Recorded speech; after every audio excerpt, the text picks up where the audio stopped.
মাঝে মাঝে আমার কিছু পছন্দের খাবার রান্না করতে গেলে মার কথা ভীষণ মনে পড়ে যায়। ছোটোবেলায় চেয়ে থাকতাম কখন মা আমার পছন্দের রেসিপিটা তৈরি করবে। আর মার হাতের রান্নাগুলো ছিল যেন অমৃত। তো যাই হোক, মার হাতের একটা রান্নার রেসিপি আজকে আপনাদের সঙ্গে শেয়ার করছি, অবশ্যই আমার পছন্দের। তো এটার জন্য একটা ইলিশ মাছ লাগছে, এবং ইলিশ মাছটা আমি কী দিয়ে রান্না করব, কীভাবে করব, আপনারা দেখতে থাকেন অবশ্যই রেসিপিটা। যেহেতু আমি আজকে ইলিশ রান্না করছি, একটু বড় তেলে অবশ্যই কী দিয়ে রান্না করবো জানি না। তো এটাকে কে কি নামে চেনেন জানি না, তবে এটাকে আমরা জানি না। তো এটা দিয়েই আজকে রান্না হবে। তো কীভাবে রান্না করবো সেটা কিন্তু আপনাদের সাথে শেয়ার করবো।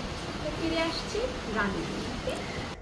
তো অবশ্যই এই রেসিপিটার জন্য চাল কুমড়া লাগছে। তো আমি চাল কুমড়োটা সুন্দর করে কেটে ধুয়ে নিলাম। এরপর আমি মাছগুলো সুন্দর করে ফ্রাই করে নিচ্ছি।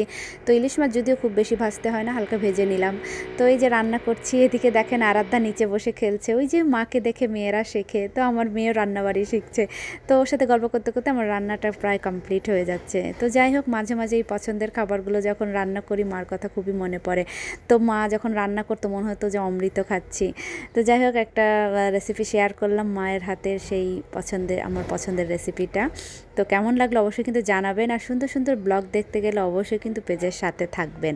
তো আজকের এই রেসিপিটা একটু টেস্ট করে দেখি। অবশ্যই সবার খাওয়া হয়েছে, আমি পরে খাচ্ছি। তো আপনাদের কেমন লাগলো ব্লগটা জানাবেন।